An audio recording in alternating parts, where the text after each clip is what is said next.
तो कल जो है पार्ट थर्ड बना था जिसमें 2 पॉइंट रह गए थे, कुछ समस्याएं थी, लेकिन आज देखा जाएगा इसको। तो आज जो है पार्ट 4 है धारा विद्युत इकाई 2।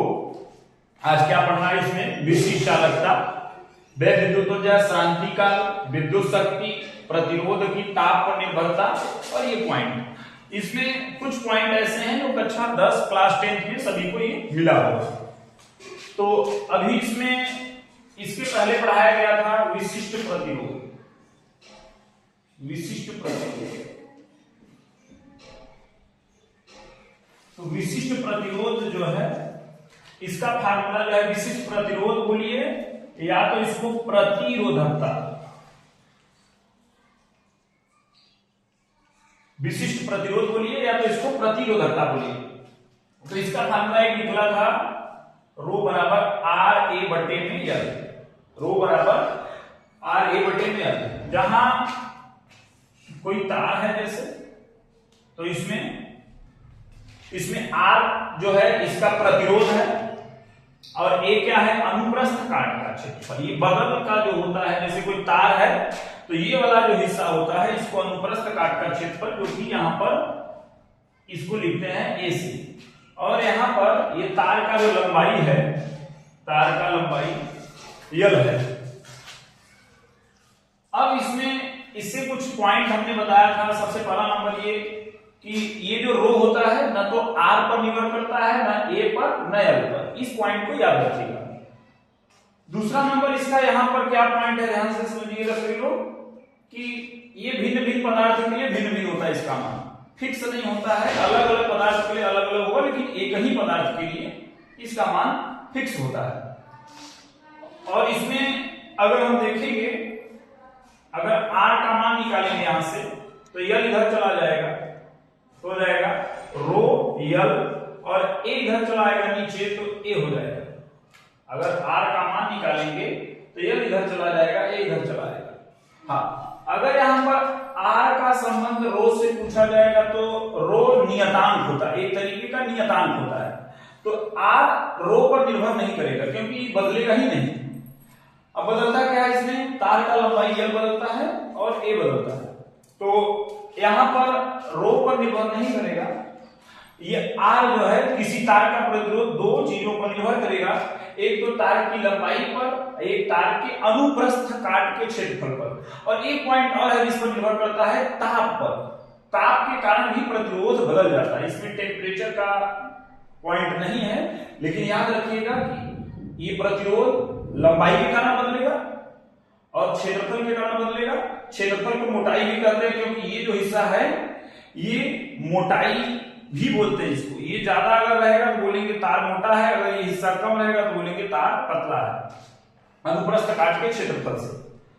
तो यहां पर अगर हम देखेंगे कि आर और यल में क्या संबंध है, तो जो सामने सामने होता है वो समानुपाती होता है। तो यहां पर हो जाएगा आर समानुपाती यल, और आर और यल में क्या संबंध है? ये हो जाएगा आर समानुपाती। यहां पर ये समानुपाती तो नहीं होगा, ये होगा 1/a। इसका क्या मतलब है? इसका यही मतलब है कि अगर कोई तार का लंबाई अगर बढ़ाया जाएगा, कोई तार है, बढ़ाने का मतलब यह है कि जैसे अगर छोटा तार है, बड़ा तार है, उसकी बात हो रही है। तो जितना ज्यादा तार का लंबाई होगा प्रतिरोध भी उतना ही ज्यादा होगा। अगर तार लंबा होगा, इससे ये पता चल रहा है कि यदि तार का लंबाई ज्यादा होगा तो उसका प्रतिरोध ज्यादा होगा। यहां पर क्या पता चल रहा है? ये उल्टा है। यहां पर उल्टा क्या है कि अगर ये अनुप्रस्थ काट का क्षेत्रफल अर्थात मोटाई, ये अनुप्रस्थ काट का क्षेत्रफल अर्थात मोटाई अगर ये ज्यादा हो गया तो व्युत्क्रमानुपाती है, तो प्रतिरोध क्या हो जाएगा? कम हो जाएगा, प्रतिरोध कम हो जाएगा। अब इसमें तो समझना हमें क्या है? यहां पर हमें समझना यह है कि भाई जितना ज्यादा तार का लंबाई होगा उतना ही ज्यादा प्रतिरोध होगा। जैसे हम 2 तार लिए हैं, लेकिन इसमें एक बात शर्त याद रखना है, इसमें एक शर्त याद रखना है कि जब लंबाई को देखा जाएगा तो उसमें मोटाई को फिक्स माना जाएगा, दोनों को साथ में नहीं बदला जाएगा। अगर हम लंबाई का संबंध इससे देख रहे हैं तो वहां पर हम बोलेंगे कि तार का मोटाई फिक्स रहेगा तब, और अगर हम क्षेत्रफल या मोटाई देखेंगे, अनुप्रस्थ काट का क्षेत्रफल, क्योंकि इस हिस्से को अनुप्रस्थ काट का क्षेत्रफल या तो इसको मोटाई भी बोलते हैं। तो अगर ये हम इसकी चर्चा करेंगे तो वहां लंबाई को फिक्स मानेंगे। तो कहने का मतलब यह है कि जैसे मान लीजिए समान मोटाई के दो तार हैं, मान लेते हैं ये पहला ये दूसरा तार है और दोनों समान मोटाई के हैं।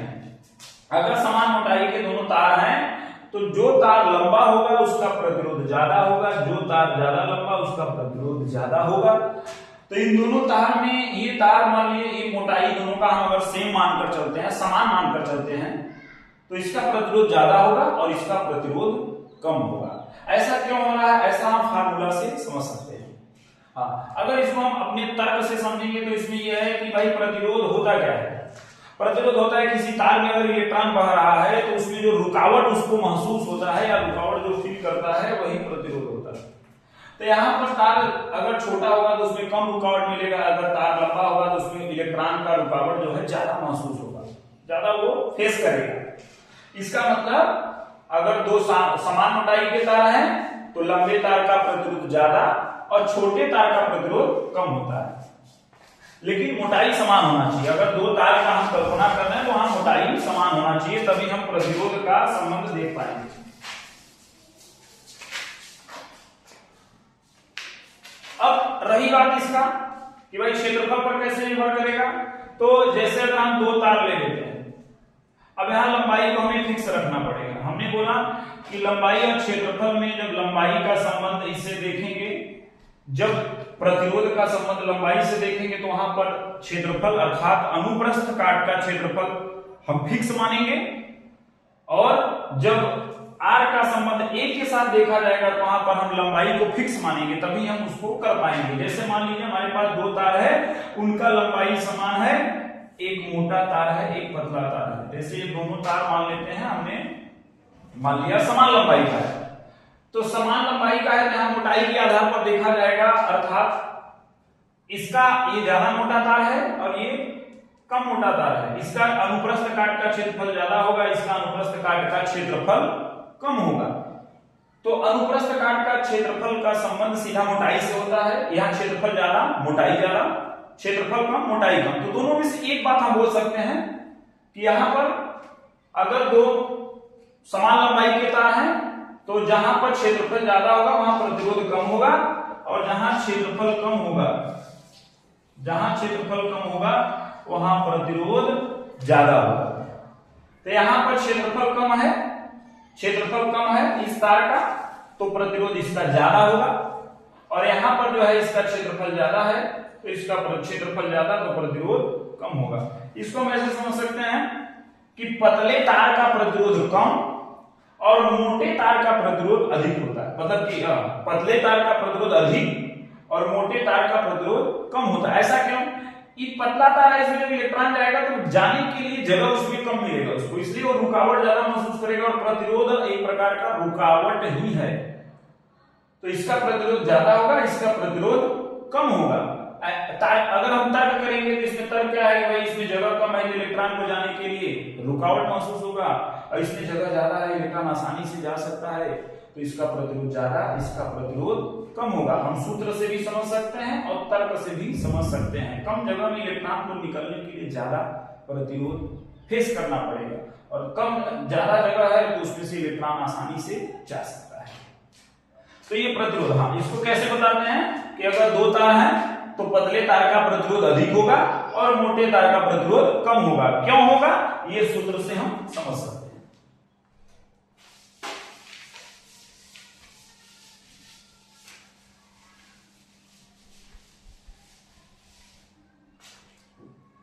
अभी जो हमने रो लिखा जिसको विशिष्ट प्रतिरोध कहते हैं, विशिष्ट प्रतिरोध, ये अदिश राशि है, ये बताया गया होगा। अदिश है, सदिश अगर कोई पूछेगा तो ये अदिश राशि है। और दूसरी बात, ये इसका जो है मात्रक कैसे निकालेंगे, मात्रक इससे निकाल सकते हैं, रोला बाई इसको पढ़ते हैं, रो बराबर आर ए बटे एल। तो यहां से अगर हम मात्रक निकालने जाएंगे तो इसका मात्रक होता है ओम, और इसका मात्रक होता है मीटर स्क्वायर, और यहां पर हो जाएगा मीटर। 1 मीटर से 1 मीटर कट जाएगा तो आंसर इसका आएगा ओम मीटर। मतलब विशिष्ट प्रतिरोध का एसआई मात्रक ओम मीटर होता है। और इसका अगर हम विमी सूत्र निकालने जाएंगे तो यहां पर प्रतिरोध का हम विमी सूत्र निकाले हैं। प्रतिरोध का विमी सूत्र कुछ ये होता है ml स्क्वायर t पावर -2 और a पावर -2 होता है।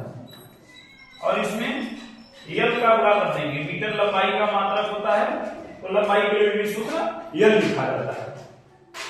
तो इसमें गुणा कर देंगे तो ये हो जाएगा ml³ t के पावर -3 और a के पावर में -2। इसका मतलब रो का विमी सूत्र ये हो जाएगा।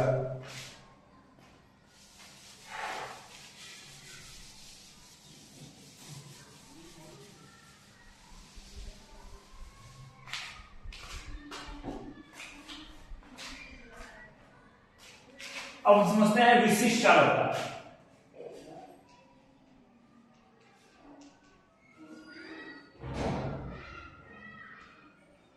विशिष्ट चालकता जिसको लिखते हैं सिग्मा से, सिग्मा बराबर होता है 1/ρ।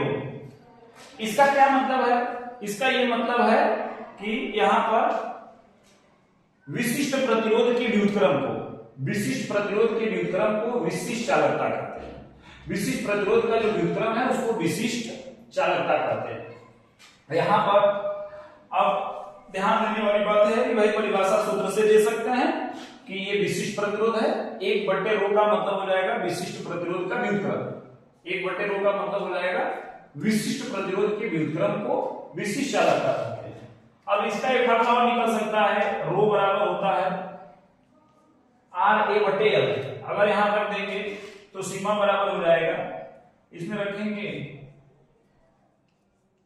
तो यह चला जाएगा पलट कर ऊपर, तो हो जाएगा L/RA। तो ये सिग्मा का फॉर्मूला हो जाएगा। अब इसका ये अदिश है कि सदिश, विशेष पॉइंट इसके क्या है? तो ये सबसे पहला नंबर ध्यान दीजिएगा, अदिश राशि। अदिश राशि है।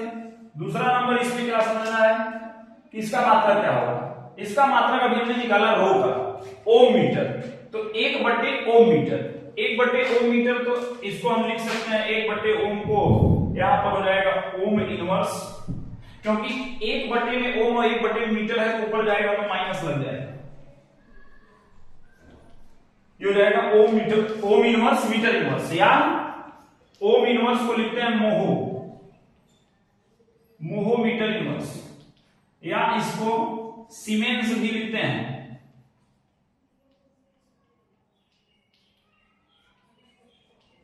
Siemens metre inverse. तो इससे जुड़ी हुई बातें यह है, इससे हम परिभाषा दे सकते हैं। उसका एक फार्मूला और है, सिग्मा बराबर L/RA। अदिश राशि है, मात्रा कहां से आया, और विमी सूत्र क्या होगा? विमी सूत्र हम जो अभी रो का निकाले हैं, रो का निकाले उसी को उल्टा कर देंगे। रो का विमी सूत्र क्या निकला है? रो का भी विमी सूत्र हमने देखा कि होता है ml³ t पावर -3 और a पावर में होता है -2। तो इसको 1/में लिखेंगे तो सब पलट जाएगा, घात माइनस हो जाएगा। मतलब यम के घात में यहां पर कुछ नहीं है, 1 है तो -1 हो जाएगा, और l के घात में प्लस है 3 तो -3 हो जाएगा, और ये माइनस है तो प्लस हो जाएगा।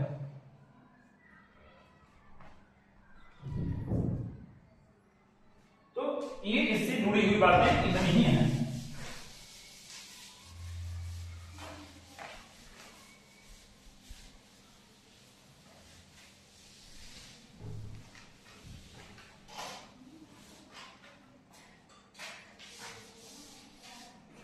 अब हम समझते हैं व्यय विद्युत ऊर्जा।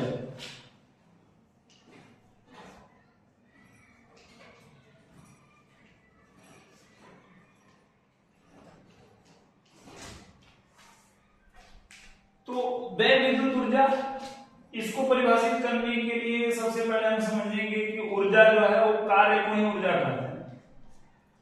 ऊर्जा का कोई परिभाषा नहीं है, सामान्य परिभाषा नहीं है। ऊर्जा को कार्य से परिभाषित करते हैं कि कार्य करने की क्षमता को ऊर्जा कहते हैं। तो यहां पर किसके कार्य की बात होगी? जैसे कोई तार है, इसके अंदर कोई इलेक्ट्रॉन है, इसको मान लो पॉइंट ए, बिंदु ए है, इसको मान लो या पहला सिरा, ऐसे समझ सकते हैं कि मान लो ये पहला सिरा है इसका, ये दूसरा सिरा है। पहले सिरे से अगर इसको दूसरे सिरे तक भेजना है तो इसमें कार्य करना पड़ेगा, और जो कार्य करना पड़ेगा उसमें वही ऊर्जा बोला जाएगा, वह विद्युत ऊर्जा। मतलब किसी इलेक्ट्रॉन को किसी तार में एक बिंदु से दूसरे बिंदु तक ले जाने में जो कार्य करना पड़ता है उसे ही वह विद्युत ऊर्जा कहते हैं। फिर से समझिए, किसी चालक तार में किसी इलेक्ट्रॉन को एक बिंदु से दूसरे बिंदु तक ले जाने में जो कार्य करना पड़ता है उसे ही वह विद्युत ऊर्जा कहते हैं। तो ये इसका परिभाषा हुआ। फार्मूला क्या हो सकता है, फार्मूला हम देख लेते हैं। इसमें हमने फार्मूला पढ़ा है, एक फार्मूला विभवांतर का पढ़ा है। विभवांतर V बराबर होता है W बटे में Q। विभवांतर का फार्मूला होता है W बटे में Q। अगर यहां से हम W निकालेंगे तो हो जाएगा V इंटू Q। तो पहला फार्मूला यही हो जाएगा, वह विद्युत ऊर्जा। वह विद्युत ऊर्जा का पहला फार्मूला। और हमने पढ़ा है Q बराबर होता है I इंटू T। तो यहां रखेंगे तो W बराबर हो जाएगा V into I into T। तो ये दूसरा फार्मूला हो गया। कक्षा 10 में ये मिला हुआ। और उसके बाद अगर हम V के जगह पर रखेंगे ओम के नियम से, V बराबर अगर I इंटू R रखेंगे तो यहां हो जाएगा I इंटू R रखेंगे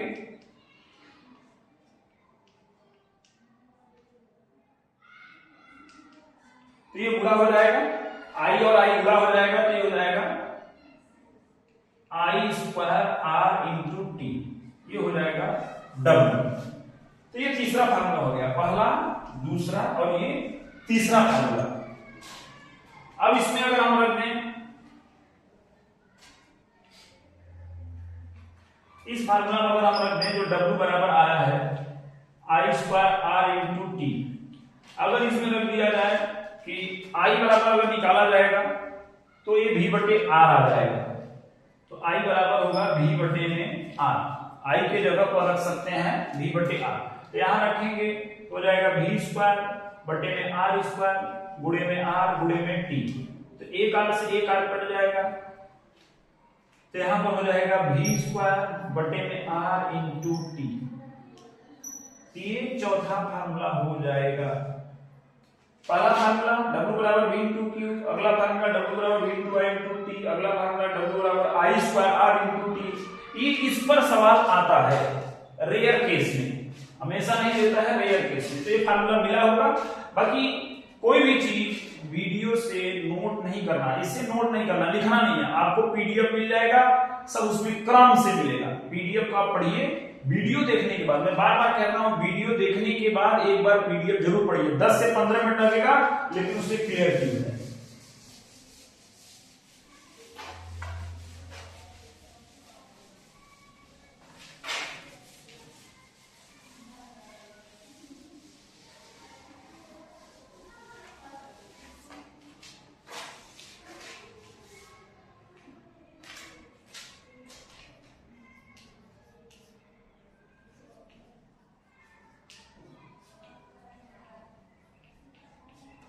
वह विद्युत ऊर्जा। अब इसका जो है ये अदिश है कि सदिश, तो सबसे पहली बात ऊर्जा है तो अदिश राशि है, ऊर्जा है तो अदिश राशि है, पहला पॉइंट इसका। दूसरा नंबर इसका मात्रक क्या होगा, इसका मात्रक जूल होता है, SI मात्रक जूल होता है। और अगला क्या है, अगला इसका बीमी सूत्र ऊर्जा का जो होगा, ऊर्जा का याद रखिए ml स्क्वायर T पावर -2। इसका मात्रक, ये अदिश है कि सदिश, तो अदिश राशि है, इसका SI मात्रक जूल और विमी सूत्र ये हुआ। अन्य मात्रक भी है इसके, वह विद्युत ऊर्जा के अन्य मात्रक।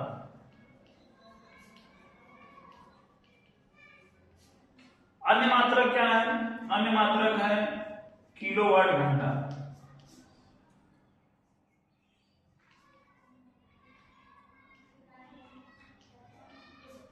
किलोवाट घंटा जिसको यूनिट भी कहते हैं, unit.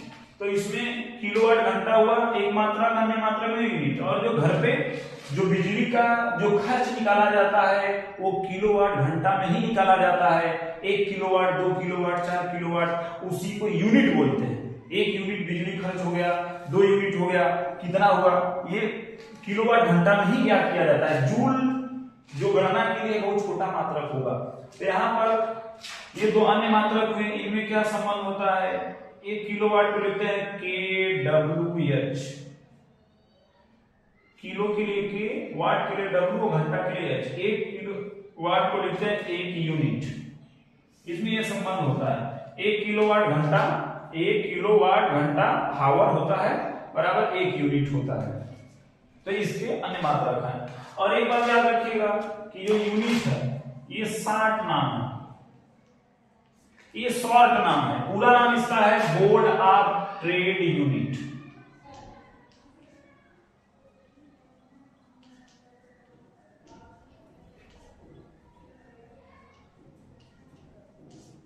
Board of trade unit, केवल इसी में लिखा जाता है यूनिट।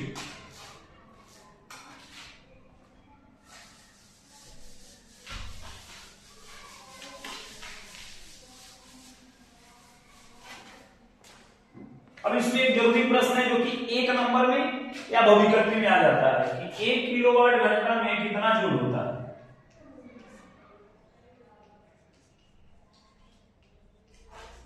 मतलब ये इसमें कितना जूल होगा ये हमें निकालना। तो इसमें 1 किलोवाट घंटा को जूल बदलने के लिए सबसे पहले इसको हम बदल लेते हैं।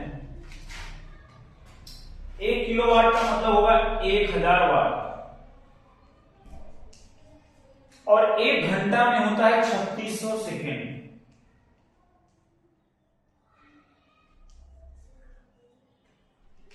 इसका गुणा कर लेंगे तो हो जाएगा 3 6, 3 जीरो यहां पर, 2 जीरो यहां पर, इसमें लग जाएगा 5 जीरो। इसका और इसका गुणा करेंगे 5 जीरो, और पीछे लिखा जाएगा वाट सेकेंड।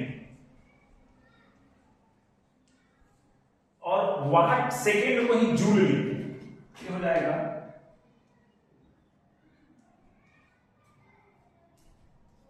अगर इसको हम घात में बदलेंगे तो घात में बदलेंगे तो क्या हो जाएगा, यहां पर है दशमलव अंतिम में, वैज्ञानिक संकेतन में लिखेंगे तो हो जाएगा 3.6, और 6 अंक आगे बढ़ाना है तो हो जाएगा 10 के घात में 6 जूल। तो इसका मतलब याद रखना है, बहुविकल्पी में आता है कि भाई 1 किलोवाट घंटा में कितना जूल होता है, तो 3.6 गुणे 10 के घात में 6 जूल। या तो डायरेक्ट लिखने के लिए आ जाएगा या तो बहुविकल्पी में पूछ लेगा।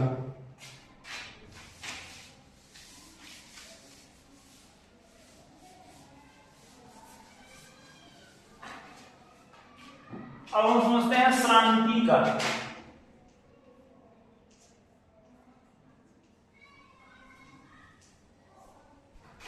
श्रांति काल क्या होता है, जैसे कोई तार है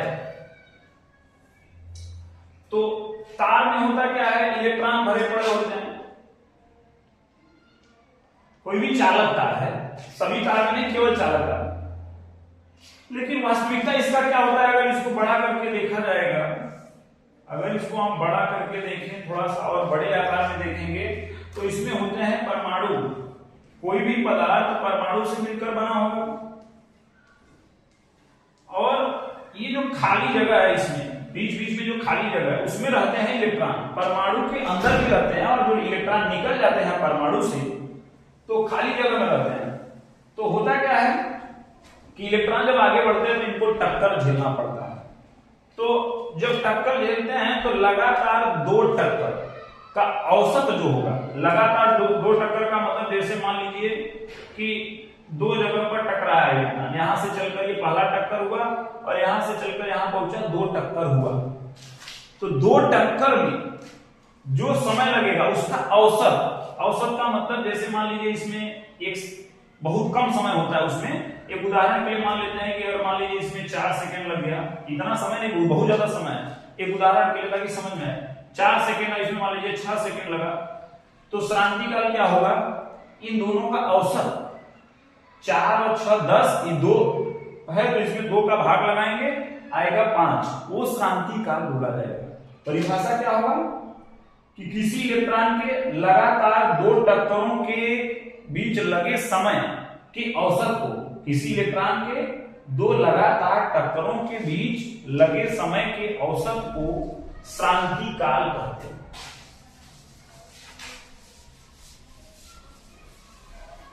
अब इसका फार्मूला है कि जैसे मान लीजिए कोई तार है, उसमें n इलेक्ट्रॉन है,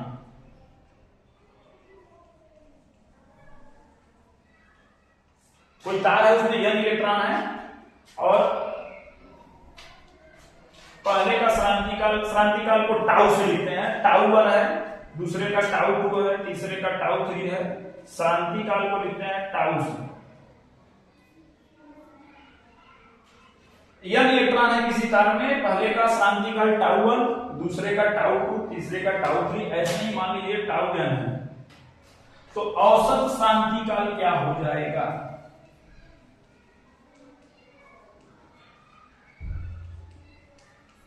औसत श्रांति काल टाउ बराबर हो जाएगा tau 1 plus tau 2 plus tau 3 plus dash dash dash tau n,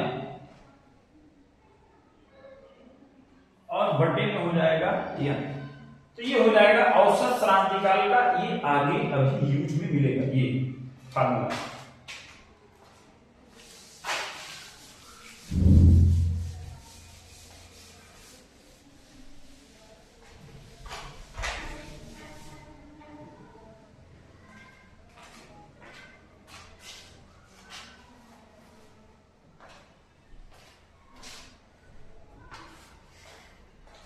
अगला समझते हैं विद्युत शक्ति।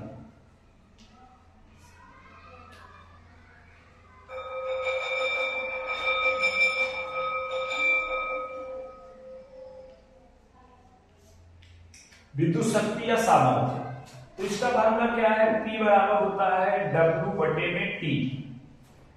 P बराबर होता है W बटे में T।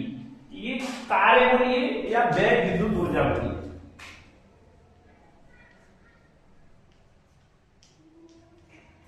और नीचे समय रहता है तो उसके लिए दर बोलते हैं। ये हो जाएगा व्यय विद्युत ऊर्जा की दर को विद्युत शक्ति कहते हैं। ये W जो है ये कार्य बोलिए या व्यय विद्युत ऊर्जा बोलिए, तो व्यय विद्युत ऊर्जा की दर को विद्युत शक्ति कहते हैं। ये तो हुआ परिभाषा।